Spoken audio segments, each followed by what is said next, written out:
South ఇండియాలోని అతి తక్కువ ధరలకి రత్నాలనందించే ఏకైక సంస్థ 6JVR. హాయ్ హలో నమస్తే వెల్కమ్ టు సుమన్ టీవీ. నేను మీ యాంకర్ పవన్. ఈ రోజు మనతో ఒక బ్యూటిఫుల్ గార్జియస్ ఉదయ్ భాను గారు ఉన్నారు. మరిన్ని విషయాలు ఆవిడ అడిగి తెలుసుకుందాం. Hi ma'am. Hi hi. ఎలా ఉన్నారు? Pavan. Pavan. Okay. Pleasure meeting you Pavan. Okay. ఎలా ఉన్నారు? ఇలా ఉన్నా. మీరు ఎలా ఉన్నావు? మీరు బాగుంటే నేను చాలా బాగున్నాను. నువ్వు చాలా బాగున్నావు. Thank you so much. Uday Bhanu గారు బాగున్నారు. అదే మేడం, అంటే మీరు లీడర్, జులైలో cameo song and next Barbarik. అవును. ఎలా అనిపిస్తుంది? అంటే ఎందుకు మధ్యలో గ్యాప్ వచ్చింది అనుకోవచ్చా? ఆల్మోస్ట్ అట్లా ఏం లేదు, చాలా సాంగ్స్ వచ్చాయి. లీడర్ తర్వాతే పుట్టల గొడుగుల్లో వచ్చాయి సాంగ్స్. బట్ యూనో నేను ఎక్స్పెక్ట్ చేసిన లిరిక్స్ లేవు. అండ్ కొన్ని పచ్చిగా అనిపించాయి, కొన్ని నచ్చలేదు. అండ్ మళ్ళీ యూనో ఐటమ్ సాంగ్స్ ముద్రపడిపోతుందేమో అని టెన్షన్ పడి చేయలేదు అంతే. బట్ ఐటమ్ సాంగ్ అని మనం అనక్కదు, కేమియో సాంగ్ అని కూడా మనం కొన్ని నేను చేయలేదు. బట్ తర్వాత జులై ఎందుకు చేశానంటే మా ఇంట్లో అందరూ డై హార్ట్ ఫ్యాన్స్ తనకి. ఎవరు మన అల్లు అర్జున్ గారికి. నా చిన్న 3 ఏళ్ల కోడల దగ్గర నుంచి యూనో 60 years మై మదర్ కూడా తన కోసము యూనో చేస్తాడే అంటారు అన్నమాట. అసలు తను చూస్తే అంత క్రేజ్. నా కోడలు చిన్నప్పుడు యూనో నేను జులై చేసే టైంలో నాకు ఐ లవ్ అల్లు అర్జున్ అత్త, ఐ లవ్ అల్లు అర్జున్ అంటే నేను నాకు తెలిసిన ఫ్రెండ్స్ కి పంపించాను, అల్లు అర్జున్ గారికి పంపించండి అంటే అంత ఇష్టము. సో తన దగ్గర త్రివిక్రమ్ సార్ నుంచి కాల్ వచ్చింది, తనతో చెయ్యాలి డాన్స్ అని అంటే నేను ఇట్స్ లైక్ ఒక 2 స్టెప్లు వేసినా చాలు, కంప్లీట్ చేయగలిగితే చాలు అని సో చేశాను. ఓకే. ఉదయ్ భాను గారు అంటేనే నందమూరి కాంపౌండ్ అని అందరూ అంటారు బాగా. ఈ కాంపౌండ్ ఎవరు కడతారో నాకు తెలియదండి. ఇప్పుడు ఈ కాంపౌండ్స్ అందుకని ఆ కాంపౌండ్ దాటకూడదు అంటే బాగా ర్యాపో అని కాదు. ఇప్పుడు బాలయ్య బాబు గారు ఏ ఆడియో చేసిన చెప్పిన ఎప్పుడో ఒకసారి, నేను రెగ్యులర్ గా కూడా చేయలేదు కదా. బాలయ్య బాబు గారి దాంట్లో ఎప్పుడో ఒక్కసారి చేశాను.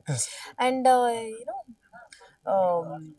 కొన్ని సందర్భాల్లో ప్రాణం పెట్టి నిలబెట్టాల్సి వచ్చినప్పుడు బీసీ మీట్ లాంటివి చేశాను. బికాజ్ యూనో కొన్ని గళాలకి నేను వాయిస్ అవసరము. సో వాళ్ళ తరపున ప్రశ్నించడానికి. సో ఏది చేసినా సూపర్ డూపర్ సక్సెస్ అయింది. అండ్ బాలయ్య బాబు గారు అంటే మా అందరికి చాలా అభిమానం. ఎందుకంటే అంత గౌరవిస్తాడు, అంత ప్రేమిస్తారు మమ్మల్ని. నేను బ్లెస్సింగ్స్ తీసుకున్నా కూడా యు సీ హిస్ వే, ఎంత మనస్ఫూర్తిగా గౌరవిస్తారు, బ్లెస్ చేస్తారు. అండ్ ఎక్కడ డౌట్ ఉండదు తనకి. అంటే ఉదయ్ భాను గారి పేరు చెప్పగానే ఇంకెవరైనా ఏదైనా చెప్తే నిజమే కదా అని నమ్మేది కదా.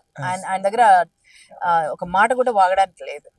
So we admire him, we love him for what he is, and he's our family. So మాకు చాలా చాలా చాలా ఇష్టం బాలయ్య బాబు గారు అంటే.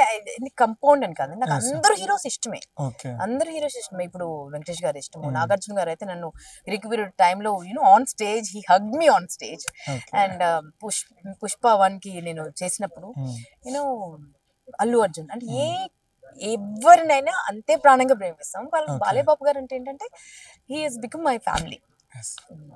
అంటే రీసెంట్ గా స్టేజ్ మీద కూడా చిరంజీవి గారు మొబైల్ గిఫ్ట్ ఇచ్చారని కూడా చెప్పారు. దీన్ని అంటే ఈ వరకు కాంపౌండ్ అనే వాళ్ళకి ఇది మీరు ఆన్సర్ ఇచ్చినట్టు అని చెప్పుకోవచ్చా? కాంపౌండ్ ఎవడు కట్టుకుంటున్నాడండి అసలు? మా కులమే యూనో ఆర్టిస్టుల కులం అండి. దీంట్లో ఇంకా నేను ఈ కులము, నువ్వు ఆ కులము, నువ్వు అది, నువ్వు పలానవాడి అట్లా అనుకుని ఒక టాలెంట్ ని దూరం చేయాలనుకుంటే మాత్రం అది మూర్ఖత్వం అవుతుంది. ఓకే. ఈవెంట్లు కూడా హోస్ట్ చేస్తున్నప్పుడు కూడా మీరు హోస్ట్ చేసిన ఏ ఈవెంట్ అయినా రీసెంట్ గా లాస్ట్ టైం సుహాస్ గారు చేసినప్పుడు కూడా కాంట్రవర్సీ కింద వెళ్తుందని కూడా. కాంట్రవర్సీ ఏం లేదు, కాంట్రవర్సీ వాళ్ళు అనుకున్నారేమో కానీ కాంట్రవర్సీ ఏం లేదు. అంతేనా? కీ పాయింట్ ఏది బాగా నచ్చింది మీకు? కీ పాయింట్ నేను కత్తి పట్టుకొని చూడు, అక్కడ నుంచి మొదలైంది. ఇక్కడ చూడు మొహం మీద అక్కడక్కడ మచ్చలు, ఎవ్రీ డీటెయిలింగ్. అంటే ఈ క్యారెక్టర్ ని డిజైన్ చేసేటప్పుడు మా డైరెక్టర్ యూనో ఈ పచ్చ దగ్గర నుంచి ఇక్కడ ఒకటి ఉంటుంది, ఇక్కడ పచ్చ ఉంటుంది, యూనో ఈ కట్టు బొట్టు కొంచెం లావుగా కనబడేటట్టుగా కట్టు, you know curly hair, you know everything, ఆ మాస్ లుక్, నడిచే విధానము, కాళ్ళ కట్టుకున్నటువంటి ఆ పట్టీలు, అండ్ మాట్లాడే యాస, ఆ పాండిని ఉంచడం, ఇదంతా పర్టికులర్ గా డిజైన్ చేశారు. సో ఎంత దాంట్లోకి పరకాయ ప్రవేశం చేసి అందరిని మెప్పించే ప్రయత్నం చేశాను.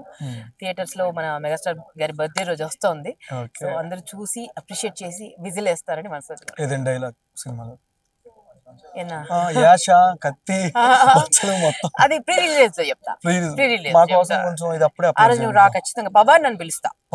పిలుస్తాను. సుమంటిని పవన్ నన్ను పిలుస్తాను. నువ్వు అప్పుడు ఏ టీవీలో ఉన్నా వచ్చేసాయి పవన్ అనగానే. ఓకేనా? Thank you so much. Me interviews చూస్తూ మీ ప్రోగ్రామ్ చూస్తూ పెరిగాను చాలా దాకా. Thank you so much. Thank you.